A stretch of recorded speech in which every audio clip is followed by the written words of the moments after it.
kita upayakan air itu dari atas ke bawah, atau dari kanan ke kiri, atau depan ke belakang. Jadi yang didahulukan itu kanan, terus kiri, depan, belakang, begitu. Itu ada kesunahan, terus dari atas ke bawah sampai terakhir kaki.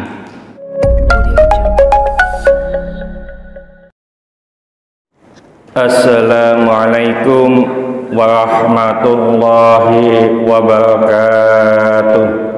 Bismillahirrahmanirrahim.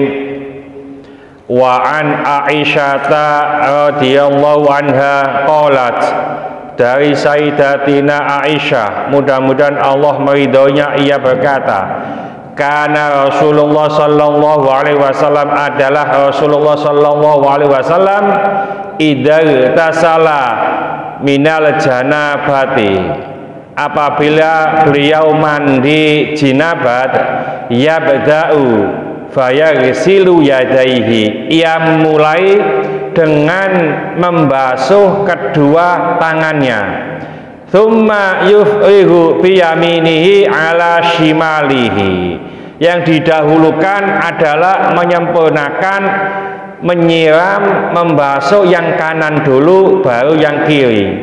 Fayaghsilu farjahu, lalu ngapunten beliau membasuh kemaluannya. Tsumma yatawaddo, kemudian beliau berwudu. Tsumma ya'khudul ma'a, kemudian beliau mengambil air, fayudkhilu asabi'ahu fi usuli sya'ri, kemudian beliau memasukkan jari-jarinya ke pangkal rambutnya, artinya sampai kulit kepala. Tsumma hafana ala ra'si thalatha hafanatin, kemudian beliau menyiram kepalanya, ya, rambutnya 3 kali siraman. Tsumma afadha ala sa'iri jasadihi, kemudian beliau menyiram badannya yang lain. Tsumma ghasala rijlaihi, kemudian beliau menyiram kedua kakinya. Muttafaqun alaih, riwayat Bukhari Muslim. Wa lafdzu li Muslimin, dan lafaz ini adalah lafaznya Muslim. Salah sedikit. Walahuma, dan menurut riwayat Bukhari Muslim juga, min hadits Maimunah, dari hadis Maimunah, tsumma afragha ala farjihi, kemudian beliau membasuh farjinya, wa ghasalahu bishimalihi, dengan tangan kirinya. Tsumma daraba bihal arda, kemudian beliau menggosok-gosokkan tangannya di tanah.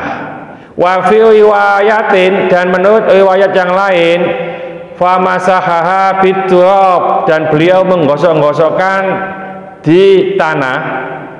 Wa fi akhiri tsumma ataituhu bil mindili, kemudian aku, kata Maimunah, memberikan kepada beliau handuk, ya, faradalahu, maka beliau menolaknya.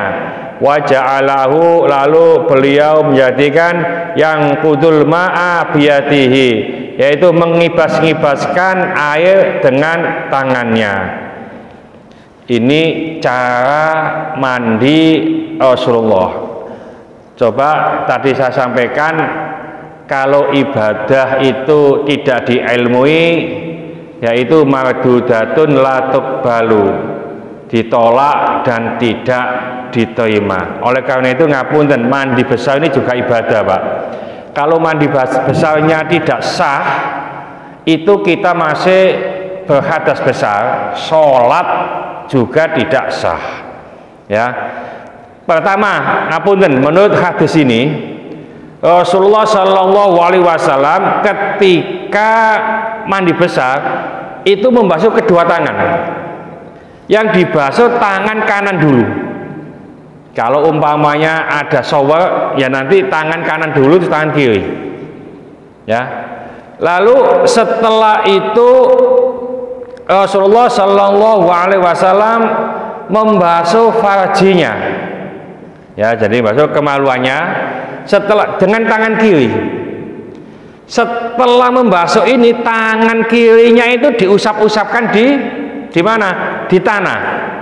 Kalau di sini nggak ada tanah, nggak usah bawa pasir, Pak. Ya, usah keramike. Nah, ini boleh diganti dengan sabun. Sama. Ya. Intinya itu membersihkan tangan. Ya, biasanya kan banyak kotoran dan seterusnya. Ya. Lalu setelah itu beliau mengambil air, ya. Kalau sudah ada shower ya shower tidak apa-apa. Lalu tangannya ini, jari-jarinya ini dimasukkan kemana? Ke pangkal rambut. Jadi supaya masuk ke kulit apa? Ke kulit kepala.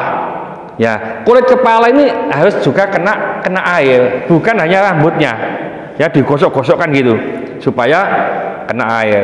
Ya, lalu menyiramkannya 3 siraman. Itu kalau pakai siraman begini. Kalau pakai shower ya secukupnya. Setelah itu membasuh seluruh badannya, dan yang terakhir adalah kaki. Ini yang dilakukan oleh Rasulullah. Di dalam beberapa kitab para ulama menambahkan kesunahan-kesunahan. Ya, tadi masih lupa saya. Ya, setelah membasuh farjinya itu wudhu. Jadi wudhu dulu. Ya, setelah membasuh farji itu wudhu. Jadi wudhu ini sunnah sebelum mandi besar, ya, sebelum menuangkan air tadi. Terus kita upayakan air itu dari atas ke bawah, atau dari kanan ke kiri, atau depan ke belakang. Jadi yang didahulukan itu kanan, terus kiri, depan, belakang, begitu. Itu ada kesunahan. Terus dari atas ke bawah sampai terakhir kaki. Itu para ulama menambahkan kesunahan-kesunahan itu. Nah, kalau kita bisa melaksanakan yang seperti ini, maka kita pertama mengikuti apa yang disampaikan oleh Rasulullah, berarti ada kesunahan. Terpenting atau rukun dari mandi besar itu menurut mazhab Syafi'i, pertama adalah niat, kedua meratakan air ke seluruh kulit. Jadi seluruh kulit harus kena, baik ketika orang itu berdiri terus kelihatan kulitnya, atau jongkok kelihatan kulitnya, semuanya harus kena. Makanya saya pernah bikin judul konten mandi wajib dengan berdiri tidak sah. Jadi mandi wajib dengan berdiri tidak sah. Maksudnya apa? Nek ngadep tok, selempitan di Jawa Tengah itu nggak kelihatan, Pak, nggak kena. Jadi ya berdiri, ya duduk, ya jongkok, jikireno kabeh. Utamanya ibu-ibu sih gemuk-gemuk itu banyak selempitan itu. Kalau nggak disiram semuanya nggak sah. Ya, jadi kita upayakan. Dan ibu-ibu itu lebih sering mandi wajib daripada bapak-bapaknya, karena di samping junub, ibu-ibu itu juga ada haid atau nifas atau wilada. Jadi mandi wajibnya lebih banyak. Mudah-mudahan sedikit ini dibarengi hidayah dari Allah Subhanahu wa taala. Mudah-mudahan segala hajat kita dikabulkan Allah, segala kesulitan kita dibantu oleh Allah. Mudah-mudahan anak-anak kita menjadi anak-anak soleh solehah, taat kepada Allah, patuh dan nurut kepada kedua orang tua. Yang belum kasih keturunan, mudah-mudahan Allah memberikan keturunan yang soleh solehah. Yang belum kasih jodoh, mudah-mudahan memberikan jodoh yang soleh solehah. Mudah-mudahan di antara kita, keluarga kita, handetolan kita, tetangga-tetangga kita yang saat ini sedang sakit, baik di rumah sakit maupun di kediaman, mudah-mudahan Allah cepat mengangkat penyakitnya, menyembuhkan penyakitnya, dan mudah-mudahan Allah memberikan kesabaran kepada yang sakit, dan dengan kesabaran ini mudah-mudahan Allah mengangkat seluruh dosa-dosanya, dan mudah-mudahan Allah mengampuni dosa-dosanya orang yang mendolimi kita. Al-Fatihah. Bismillahirrahmanirrahim. Wal 'ashri innal insana lafi khusrin illa alladziina aamanu wa 'amilus sholihati wa tawashaw bil haqqi wa tawashaw bis sabr. Subhanakallahumma bihamdika asyhadu an la ilaha illa anta astaghfiruka wa atubu ilaik. Assalamualaikum warahmatullahi wabarakatuh.